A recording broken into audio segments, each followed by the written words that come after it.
स्वागत है साथियों आप सभी का GK24 के आपके अपने YouTube चैनल पर। दोस्तों आज की इस वीडियो में हम बात करने वाले हैं मेगा डैम्स के बारे में। आप सभी को पता होगा अरुणाचल प्रदेश में बीते कुछ टाइम से बहुत ज्यादा प्रोटेस्ट चल रहे हैं।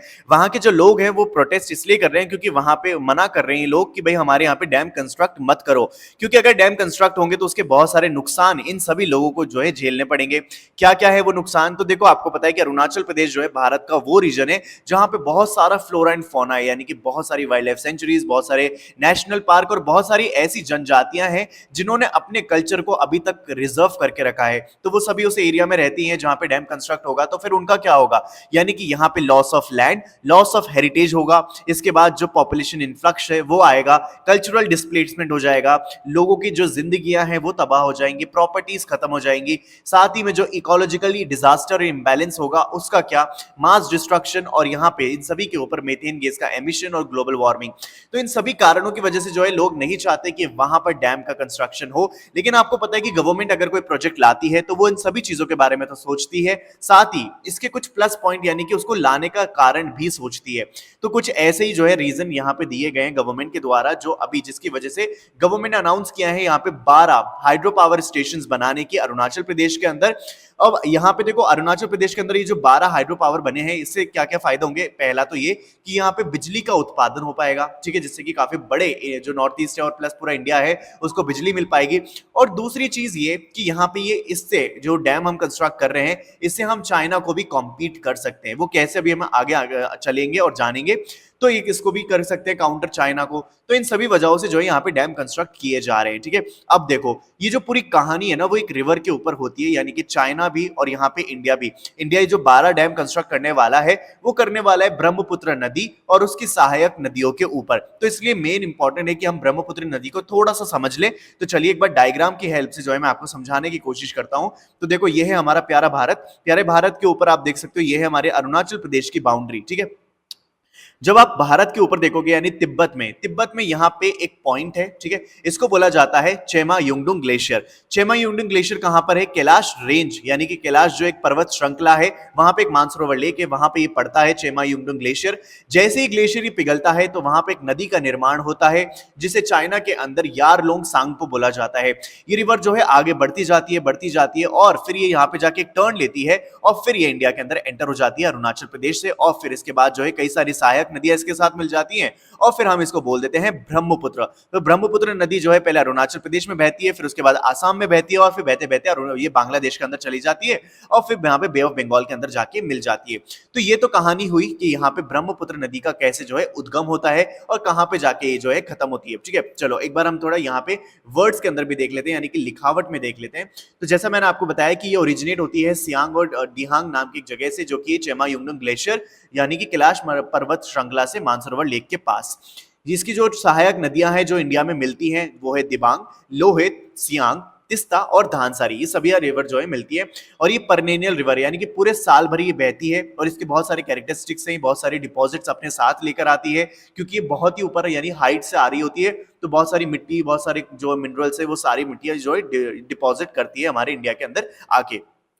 अब देखो जैसे ये सारे के सारे डैम्स का प्रपोजल यहाँ पे गवर्नमेंट ने दिया है, हमारी भारत की गवर्नमेंट ने, तो यहाँ पे चाइना जो है इस पे आपत्ति जताता है और चाइना कहता है कि इंडिया के पास कोई राइट नहीं है कि वो ऐसे डिस्प्यूटेड एरिया के अंदर डेवलपमेंट करे। तो देखो यहाँ पे किसके बारे में बात कर रही है, तो बहुत ही जाहिर सी बात है कि अरुणाचल प्रदेश के बारे में चाइना जो है बात कर रहा है, क्योंकि आप सभी को पता है कि अरुणाचल प्रदेश का चाइना का कहना यह है कि अरुणाचल प्रदेश जो है वो साउथ तिब्बत है और ये चाइना का पार्ट है। लेकिन ऐसा बिल्कुल भी नहीं है, ये आप भी जानते हो, मैं भी जानता हूं और पूरी वर्ल्ड जानती है कि Arunachal Pradesh belongs to India. Now अब देखो यहाँ पे अरुणाचल प्रदेश के अंदर बीते कुछ टाइम से जो है इंडिया बहुत तेजी से डेवलपमेंट कर रहा है, जिसमें से एक है हमारी सेला टनल। सेला टनल का जो है मैंने एक वीडियो बनाया था जिसमें मैंने आपको बताया था कि कैसे ये स्ट्रेटेजिकली इंपॉर्टेंट होने वाली है पूरे भारत के लिए। तो सेला टनल बना और उसके बाद अब ये 12 हाइड्रो पावर प्रोजेक्ट बन रहे हैं। तो अब देखो ये जैसे ही बन रहे तो यहाँ पे चाइना क्यों आपत्ति जता रहा है, अब उसका आंसर फाइंड करते हैं। तो देखो यहाँ पे पहली बात तो ये देख लेते हैं कि चाइना ने कहा कि भाई तुम डिस्प्यूटेड एरिया के अंदर कैसे जो है डेवलपमेंट कर सकते हो। तो पहले चाइना को जवाब देना होगा इस चीज का कि जो अक्साई चीन है, यानी कि वो एक ऐसा एरिया है जिस पर इंडिया का कंट्रोल है, जो कि इंडिया की टेरिटरी है। तो वो भी तो डिस्प्यूटेड है, वहां पर आप कैसे जो है यहाँ पे डेवलपमेंट कर सकते हो। लेकिन चाइना आज के टाइम पे बहुत तेजी से वहां पे डेवलपमेंट कर रहा है। दूसरा, यहाँ पे आपको पता है कि एक सक्शगाम वैली करके एक रीजन है जो कि इंडिया की टेरिटरी है, ऑफिशियली पार्ट है इंडियन यूनियन टेरिटरी लद्दाख का। तो उसके ऊपर भी जो है यहाँ पे क्या हुआ था, देखो सक्शगाम वैली को जो है सीड कर दिया गया था, यानी कि दे दिया गया था पाकिस्तान के द्वारा चाइना को 2 मार्च 1963 में, ठीक है, जिसको इंडिया बिल्कुल भी नहीं मानता। लेकिन क्योंकि अब ये डिस्प्यूटेड बन चुकी है तो यहाँ पे चाइना क्या कर रहा है, डेवलपमेंट कर रहा है।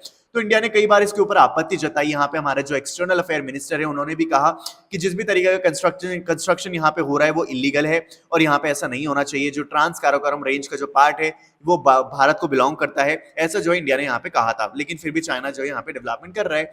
तो हम तो यहाँ पे अरुणाचल प्रदेश के अंदर कर रहे हैं, which is actually officially part of India now.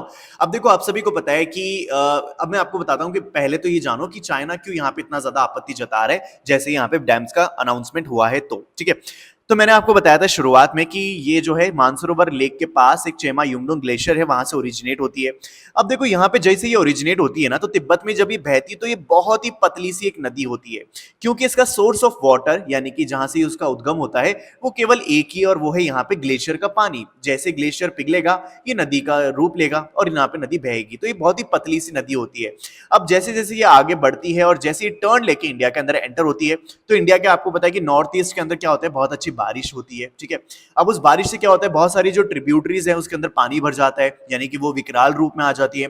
और जब वो ट्रिब्यूटरी इस पूरी यहाँ पे ब्रह्मपुत्र नदी के साथ मिलती है, यारलोंग सांगपो के साथ मिलती है, तो ये जो ब्रह्मपुत्र नदी है वो चौड़ी हो जाती है। और इनफैक्ट जो है आसाम के अंदर तो ये 10 किलोमीटर तक चौड़ी हो जाती है और वहां पे बहती है। और कई बार जो है ये ब्रह्मपुत्र नदी आसाम के अंदर बाढ़ का कारण भी बन जाती है। एनीवे, तो देखो जैसे ही इंडिया के अंदर बहती है तो ये काफी विकराल रूप में बहती है और काफी चौड़ी भी हो जाती है बिकॉज ऑफ डिफरेंट ट्रिब्यूटरीज और रेन। तो अब देखो यहाँ पे चाइना जो है इस रिवर को कैसे यूज करेगा, एक तरीके से वाटर वॉर की तरह यूज करेगा। वो कैसे, मैं आपको बताता हूँ। चाइना ने क्या किया, यहाँ पे जैसे ही रिवर टर्न लेती है ना, यहाँ पे एक पॉइंट है, इस पॉइंट के ऊपर बनाया इन्होंने एक मेडोंग प्रोजेक्ट, ठीक है। मेडोंग क्या है, एक डैम है जो चाइना ने कंस्ट्रक्ट कर दिया ब्रह्मपुत्र नदी के ऊपर। अब इससे क्या करेगा चाइना, ऑब्वियस सी बात है कि ब्रह्मपुत्र नदी जो है इसका पानी रोक लेगा। पानी को रोक के क्या करेगा, स्टोर करेगा। अब यहाँ पे इसका पता है क्या कर सकता है ये, तो देखो यहाँ पे क्या है, जैसे मैंने आपको बताया कि समर के अंदर क्या होता है कि यहाँ पे जैसे ही इस पूरे ये जो पूरा ग्लेशियर है इसका पानी पिघलेगा, समर के अंदर धूप चमकेगी तो ग्लेशियर पिघला पानी बना, तो ये रिवर के अंदर आएगा और यहाँ पे चाइना क्या कर देगा, इसको कलेक्ट करके रख लेगा इस जगह पे। अब यहाँ क्या होगा कि समर के अंदर इंडिया के अंदर भी क्या होती है, बारिश अच्छी हो रही होती है, ठीक है। तो इंडिया के अंदर पानी ऑलरेडी है। अब यहाँ पे अगर वॉर चला तो चाइना क्या कर सकता है, इस डैम के पानी को रिलीज कर देगा। जैसे इस डैम के पानी को रिलीज करेगा यहाँ पे भारी मात्रा में जो है पानी आएगा। और ऑलरेडी क्योंकि इंडिया के अंदर तो ऑलरेडी पानी है, जिसकी वजह से जो है यहाँ पे बाढ़ जैसे हालात भी क्रिएट हो जाते हैं। नॉर्थ ईस्ट के अंदर काफी अच्छी बारिश होती है, तो पानी ऑलरेडी था और उसके बाद यहाँ पे चाइना भी रिलीज कर देगा तो क्या होगा, यहाँ पे बाढ़ आ सकती है। तो इन सभी कारणों से बचने के लिए जो है इंडिया ने 12 मल्टी यहाँ पे जो हाइड्रो पावर प्रोजेक्ट है उसकी मंजूरी दी है, सो दैट हम क्या करें, बाढ़ जैसे हालात से तो बच ही सके, साथ ही यहाँ पे अगर चाइना कुछ ऐसी हरकत करता है तो उससे भी बच सके। तो देखो मान लो फ्यूचर में कभी ऐसा हुआ कि यहाँ पे चाइना ने पहले पानी को स्टोर किया और फिर एकदम से रिलीज कर दिया, तो मान लो हमारे यहाँ पे डैम्स बने हुए अलग अलग जगहों पे, तो हम क्या करेंगे, इस पानी को पहले तो इसके अंदर स्टोर कर लेंगे, प्लस जो बारिश से पानी आ रहा है उसको भी स्टोर कर लेंगे और फिर धीरे धीरे करके जो है हम इसको रिलीज करते रहेंगे, ठीक है। तो एक साथ नहीं होगा, जिससे कि क्या होगा कि जान और मान की जो हानि है वो होने से बच सकेगी। तो इस वजह से जो है यहाँ पे इंडिया ने इस तरीके के, आप देख सकते हो अलग अलग जगहों पे जो है डैम के यहाँ पे अप्रूवल दिया है, एक पॉइंट यहाँ पे, एक यहाँ पे, एक यहाँ पे, जिससे कि हम क्या कर सके, ऐसी आने वाली स्थिति से बच सके। हालांकि चाइना जो है मना करता है कि वो ऐसा कुछ नहीं करने वाला आगे आने वाले टाइम में, लेकिन चाइना की बातों पे कितना विश्वास करा जाए ये आप सभी को पता है। तो खैर आज के वीडियो में बस मुझे आपको यही बताना था, और अगर वीडियो अच्छी लगी हो तो सब्सक्राइब करना चैनल को और स्टे कनेक्टेड रहना देखो GK24 के साथ, क्योंकि यहाँ पे मैं आपके लिए बहुत सारी चीजें लेकर आता रहता हूँ। और अगर आपको किसी एग्जाम की तैयारी कर रहे हो तो मेक श्योर कि आपके पास 2 एप्लीकेशन जरूर हो, एक है vocab24 और एक दूसरा GK24। vocab24 पे आपको इंग्लिश के बहुत सारी मटेरियल मिलेगा जो आपकी प्रिपरेशन को बनाएगा बहुत ही ज्यादा स्ट्रांग, और दूसरा है GK24 जहां पे आपको करंट अफेयर्स से रिलेटेड, GS GK सभी से रिलेटेड बहुत सारा कंटेंट मिल जाता है जो कि फ्री ऑफ कॉस्ट है। जो दोनों ही ऐप है इसका लिंक जो है मैंने डिस्क्रिप्शन में डाल दिया है, वहां जाके डाउनलोड कर लेना। मिलते हैं हम जल्दी अगली वीडियो में।